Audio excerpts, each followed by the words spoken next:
Boa noite, galeríssima. Tudo bem? Rui aqui.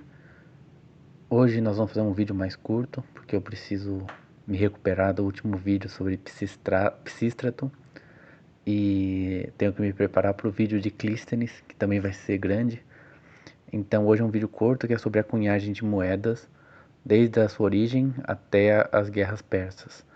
Em teoria, né, em termos de lógica, a cunhagem de moedas é precedida por três etapas anteriores: o escambo, que é quando você sai trocando um produto qualquer por outro. O surgimento do dinheiro, propriamente dito, que é, na verdade, um meio comum de troca, né? Que pode ser utensílios, pode ser peixe, bois, né? E o último passo, que é os lingotes de ouro, que são... Bom, na verdade, porque ouro, né? Bom, ouro porque, por algum motivo, o ouro... Tem lá uma série de fatores que o pessoal fala e tal, mas assim... Quer dizer, agora já é tem um produto padrão e você já uniformiza ele. Você pega os lingotes de ouro e você bota um selo de qualidade falando que aquele ouro tem um certo peso. Porém, qual que é a diferença dele para a moeda? É apenas que a moeda tem um peso padrão, sempre o mesmo peso, que faz com que aqueles que confiam no produtor da moeda, que é o cara que colocou o selo dele de qualidade, né, para quem acredita nisso, quem confia, elimina a necessidade de balanças. Hoje em dia, eu não sei quanto que é se tem algum padrão para lingotes de ouro, mas na antiguidade não tinha. Então você tinha lá, mas você tinha um lingote de, não sei também qualquer unidade de medida, mas você tinha 5, outro com 7, não sei o que, você não tinha tipo um peso comum, né? Por isso os caras tinham a balança e iam pesando, né? Juntando tipo vários lingotes, né?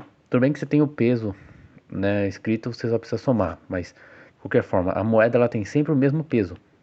Então você não precisa, é mais fácil, né? Já tem um padrão ali. A evidência literária mostra vários utensílios sendo usados para comércio, porém a gente não tem evidências deles sendo usados nesse contexto, só os espetos de metal. Então o autor fala que teria uns machados e meio machados que Homero teria, que aparecem na Ilíada e na Odisseia como sendo usados para fazer trocas, né, para algum tipo de comércio. E teve pelo que ele dá a entender, teve certos objetos que foram achados como sendo usados, né, alguns lingotes de ouro que foram usados para comércio, que o pessoal achou que eram machados, mas o formato não dá certo. Eles teriam colocado isso num volume de figuras da série, mas eu não achei esse volume, eu só achei os outros, né? Mas então o que a gente tem são os espetos que eram usados como dinheiro, que eram chamados de obeliscos. Porque o obelisco hoje em dia também é tipo um espetão grandão, né? E como dava para segurar 6 desses espetos de uma vez, esse grupo de 6 espetos era chamado de dracma, que tem o verbo segurar em grego seria também com esse dracma. E como acho que talvez vocês tenham ouvido nos outros vídeos, que a moeda se chama dracma também. Então tem o dracma ateniense, tem o tetradracma, que teria o valor de 4 dracmas, ou o didracma, que teria o valor de 2 dracmas. Porque quando surgiu a moeda, continuou esse nome de dracma, para uma certa unidade de dinheiro. Então esses dinheiros primitivos ali no Egeu, no Mediterrâneo, a região que a gente está falando, nunca chegaram a originar moedas. Assim, mais da Grécia, né? Os primeiros a darem origem à moeda foram os lídios, a gente falou já um pouco disso, que fizeram as primeiras moedas a partir do electro, que é uma liga natural de ouro e prata que os gregos chamavam de ouro branco. Eu realmente não sabia que tinha uma liga de ouro e prata que era natural, que aparecia naturalmente assim. Mas essas moedas de electro, eu acho que a gente tem algumas ainda do século. Bom, eu vou colocar uma imagem de algumas aí, que eu peguei acho que da Wikipédia mesmo, que é do século VII. Mas elas já estavam presentes, as moedas, na construção das bases do templo de Artemis em Éfeso, que o autor estima ser pouco antes do ano 700 a.C.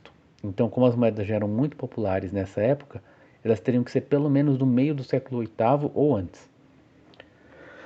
E a grande irregularidade entre essas moedas de electro, que foram as primeiras moedas a serem feitas, leva a crer que elas eram cunhadas por entidades privadas como banqueiros, e não por um Estado que cunhasse as moedas.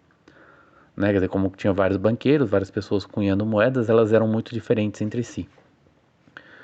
O Egito, a Fenícia e a Mesopotâmia não aderiram ao uso da moeda, exceto quando sob influência dos gregos, talvez por não gostarem de mudanças ou porque usavam rotas aquáticas e era mais fácil transportar grandes itens de escambo ou lingotes, fazendo as moedas menos importantes, né? Se você O Egito fazia comércio pelo Nilo, né, e pelo mar. A Fenícia eles eram comerciantes ali também no mar Mediterrâneo, né? Eles iam construindo vários assentamentos, vários postos de comércio em várias regiões do Mediterrâneo, até chegar depois lá na Espanha, no norte da África e tal. A Mesopotâmia, eu não sei o que eles fazem, ou o que eles faziam, né? Sei que Mesopotâmia é porque tem dois rios, né? Mas eu não sei com quem eles negociavam. Talvez eles tivessem alguma entrada para o mar também, né? Mas de qualquer forma, quando você tem um barco, aí beleza, você bota um lingotão de ouro lá, ou sei lá, uma vaca lá, uma coisa que dê para usar como meio de troca, né? E aí não tem problema do peso, que você bota lá no barco e vai indo, né? Apesar de que depois os gregos se tornaram grandes navegadores também, né? Então, então é interessante que seria do século oito, passando um avião aqui. Mas seria do século oito, e se você pensar naqueles caras lá da Guerra de Troia, da civilização micênica e tal, eles não tinham ouro, porque eles eram bem assim, saqueadores na verdade, né? Então, não sei se eles faziam muito comércio e tal. Então, e aí as moedas vão se desenvolvendo até chegar na época da Guerra da Pérsia, em que cada cidade grega ali, em geral, já tinha sua própria cunha de moeda, já era um negócio bem comum, né? Quando chega ali na época do Pisístrato, você já começa a analisar muita coisa a respeito de Atenas a partir da moeda, né? Porque o Pisístrato muda a moeda de Atenas, ele coloca a deusa Atena e o símbolo e a coruja como símbolo da moeda. Então aí segue a numismática, né? Mas é basicamente isso, galera. Como eu falei, um vídeo curto. Muito obrigado. Pode curtir, curtir, like, é a mesma coisa, né?